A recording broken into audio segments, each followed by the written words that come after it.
कान के नीचे सटा के गोली मार देना उनके हौसले को दर्शाता है। प्रशासन का, पुलिस का, सरकार का क्या हौसला होगा वो तो बाद की बात है, लेकिन अभी अपराधियों के हौसले को दर्शाता है कि कान के सामने सटा के मार दिए हैं। कुर्सी में है और बैठे हुए आदमी को थाने के बगल में 20 चौराहे इस तरह का अगर कोई अपराधी घटना को अंजाम देता है, मतलब साफ है कि यहाँ जंगल राज आ गया है। साफ है कि यहाँ का पुलिस प्रशासन, कानून व्यवस्था पूरा लाचार हो गया है।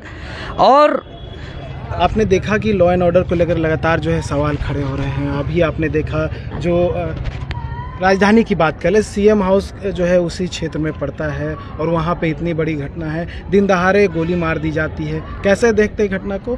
और परिवारजनों से मुलाकात हुई, क्या कुछ बातें? परिवार से मुलाकात नहीं हो पाई है और कल अंत्येष्टि में जब शामिल होने के लिए जाएंगे तो निस्संदेह परिवार से मिलेंगे, परिवार को ढांढस देंगे और उनसे हौसला रखने के लिए निवेदन भी करेंगे। लेकिन अभी जो फिलहाल परिस्थिति है इस राज्य की, अभी मान के चलिए 81 विधायक अभी राजधानी में हैं। इस राज्य का सबसे महत्वपूर्ण सत्र चल रहा है बजट सत्र। बजट सत्र ही सबसे महत्वपूर्ण होता है जो लगभग 1 महीना तक चलता है।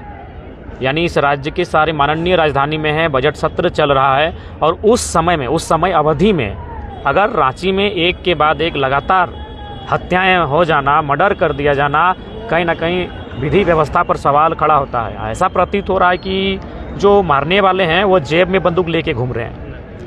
प्रशासन का तनिक भी भय नहीं है। ऐसे भी मैंने पहले भी कहा था कि आपके पास पैसा है तो प्रशासन आपका है, और वो सच होता हुआ दिख रहा है। जेब में आज लोग बंदूक लेके घूम रहे हैं, जेब में लोग बम लेके घूम रहे हैं और प्रशासन क्या कर रही है? वो बालू कोयला का है कमीशन, कि कहाँ से हमारा कमीशन मिलेगा। वो 1 महीने अपनी तारीख का इंतजार करते हैं कि जब महीना आएगा तो तारीख में हमारा सैलरी आएगा और उस सैलरी से इस बार हमको लेना क्या है। कोई भी गंभीरतापूर्वक अपना कार्य नहीं कर रहा है और खासकर ब्यूरोक्रेट्स। मैं बार बार मैं नहीं कह रहा हूँ, इस सदन में 1 महीने के सदन में कम से कम 1.5 दर्जन विधायकों ने ब्यूरोक्रेट्स के खिलाफ बात कही कि ब्यूरोक्रेट्स मनमानी कर रही है, अपना ढंग से कार्य नहीं कर रही है। और उसी का जीता जागता उदाहरण है आपके सामने कि एक व्यक्ति की, जो खास व्यक्ति थे, ऐसा बात नहीं कि रांची में लोगों ने नहीं जानते थे, यानी सामने से एकदम कान के नीचे सटा के गोली मार देना उनके हौसले को दर्शाता है। प्रशासन का, पुलिस का, सरकार का क्या हौसला होगा वो तो बाद की बात है, लेकिन अभी अपराधियों के हौसले को दर्शाता है कि कान के सामने सटा के मार दिए हैं। राजधानी में और साथ ही विधानसभा सत्र भी चल रहा है, क्योंकि सारे मंत्री यहीं पे हैं, मुख्यमंत्री भी है एक जगह पे। पूरा राज्य का नीति निर्धारण करने वाले लोग यहीं पे हैं, राज्य को संचालन करने वाले लोग यहाँ पे हैं, राज्य का भविष्य क्या होगा उसे तय करने वाले लोग राजधानी में बैठे हैं। और आज उस अवधि में अगर राजधानी में इस प्रकार घटनाएं घटती हैं, दिन दहाड़े हत्या हो जाती है, तो ये शर्मनाक है। विधि व्यवस्था पर सवाल खड़ा होता है। और सही बात है, आज देख सकते हैं जब से सदन शुरू हुआ है लगातार अपराधियों का जो मनोबल बढ़ा है उसको लेकर तमाम माननीय सदस्यों ने चिंता जताई है। चाहे वो अवैध बालू का मामला हो, अवैध खनन का मामला हो या अन्य अवैध कार्यों का मामला हो जिनमें प्रशासन, पुलिस की संरक्षण का मामला सामने आया है। आज देख रहे हैं आप, साफ साफ देख रहे हैं, उनको विधि व्यवस्था को दुरुस्त करना चाहिए था, अपराधियों पर नकेल कसना चाहिए था, लेकिन यहाँ उल्टा हो रहा है। आम आदमी आखिर कहाँ विश्वास करे? अब लग रहा है कि आम आदमी को भी अपनी सुरक्षा स्वयं करनी होगी।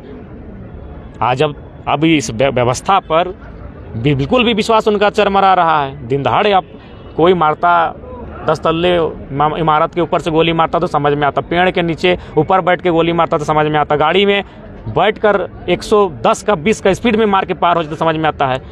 दुकान के सामने बैठकर उसकी टेबल में बैठ के गोली मार दे रहा है तो कितना बड़ा साहस है अपराधियों का, ये आप समझ सकते हैं। इसलिए मैं माननीय मुख्यमंत्री को खैर कल तो अवगत हो ही जाएंगे और हमें लगता है कल सदन में ये मामला उठेगा ही। गंभीरतापूर्वक जांच के त्वरित बाद ही तमाम जो लोग हैं उन्हें पकड़कर गिरफ्त में डालना चाहिए। मैं इसकी मांग करूंगा। रांची बंद का भी आह्वान किया गया, समर्थन करते हैं, जयराम पार्टी उसका समर्थन करती है। धन्यवाद। जयराम महतो ने जो है कह दिया कि अब रांची बंद का जो ऐलान किया गया है उसका समर्थन करते हुए जेएलके के तमाम परिवार जो है। देवेंद्र जी, क्या कहिएगा? रांची में इस तरह से जो है कानून व्यवस्था जो है लाचार स्थिति में पाई जा रही है, इसको लेकर क्या कुछ करना चाहिए? जिसका हम कड़ी निंदा करते हैं, क्योंकि इससे पूर्व कुछ दिन पहले सोनू मुंडा का हत्या हुआ था, उसका आज 11वां दिन है और आज फिर एक ऐसा जगह घटना घटा दिन दहाड़े, दिन के 3:45 बजे कांके थाना के समीप बीच चौराहा में जब वो कुर्सी में बैठे हुए थे, उस फोटो को भी देख रहे होंगे तो एक पैर अभी भी कुर्सी में है, और बैठे हुए आदमी को थाने के बगल में बीच चौराहे इस तरह का अगर कोई अपराधी घटना को अंजाम देता है, मतलब साफ है कि यहाँ जंगल राज आ गया है। साफ है कि यहाँ का पुलिस प्रशासन, कानून व्यवस्था पूरा लाचार हो गया है। और टाइगर अनिल कुमार महतो को जो जानता था, जो भी जीवन में कभी एक बार भी बात किया होगा, तो उनको पता है कि ये कितना सरल स्वभाव, कितना मिलनसार, कितना मृदु स्वभाव से थे।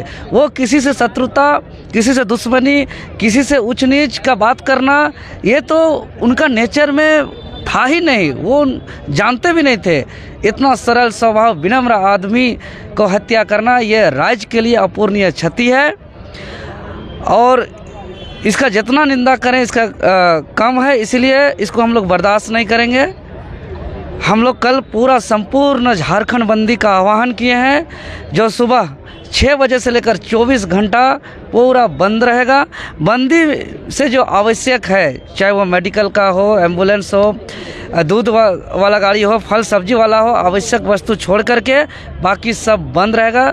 हम आपके चैनल के माध्यम से अपील करना चाहते हैं तमाम सामाजिक संगठन के लोगों को, राजनीतिक संगठन के लोगों को, तमाम आम आवाम को, कि कल सबको इस सड़क पर उतर कर बंदी कराएं, और साथ ही साथ जितने भी, चाहे वो बस एसोसिएशन हो, ट्रक एसोसिएशन हो, टेम्पू चालक हो, बाजार समिति हो, दुकानदार समिति हो, सभी से मेरा अपील है, निवेदन है कि कल पूरा संपूर्ण झारखंड को बंद रखें, चूँकि सुरक्षा का मामला है। क्या वजह, मतलब किन कारणों से इस तरह से हत्याकांड हुई है, गोलीबारी चली है, इसका कारण? देखिए कारण को चूँकि ऐसे ही अगर बोल देंगे तो हो सके वो कितना सच होगा, कितना झूठ होगा, ये तो पता नहीं।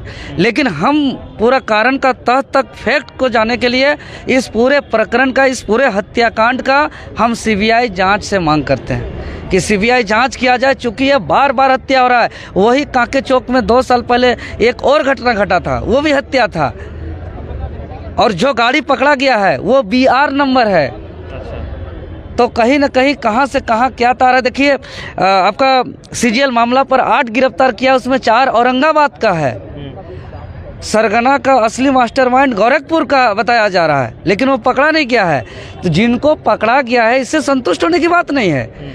ये तो गांजा, भांग, चरस, नशा में धूस करा दिया होगा इसको, और ये भाड़े में कुछ इनको भाड़े में इसको हायर किया गया होगा। तो इनको पकड़ करके पुलिस प्रशासन वाहवाही ना लूटे कि हमने अपराधी को पकड़ लिया है। असली जो इस हत्याकांड को रचने वाले लोग हैं, उसको असली दोषीदार को पकड़ना होगा, और इस कांड को जो है कि फास्ट ट्रैक कोर्ट में सुनवाई करते हुए उसको कड़ी से कड़ी सजा देना होगा। पीड़ित परिवार के साथ आपका संगठन किस तरह से जो है साथ देगा? देखिए, हम लोग आए पूरे संगठन के सभी कोई, हम लोग कम से कम 3 घंटा से यहाँ पे हैं, 2-3 घंटा हो गया। परिवार के साथ भी हम लोग रहे, और हम यही कहेंगे कि चूँकि जो तो घटना घटा वो बहुत दुखद है, और ये एक ऐसा समस्या है, इसका कोई समाधान भी नहीं हो सकता है। हम लोग कुछ भी करें तो उसको वापस नहीं ला सकते। तो यहाँ समझदारी की बात है। हम ईश्वर से कामना करेंगे कि शोकाकुल परिवार को इस पहाड़ सदृश दुख के समय सहन शक्ति प्रदान करे, और दिवंगत आत्मा को शांति मिले। और हम विनम्र श्रद्धांजलि देते हैं। सत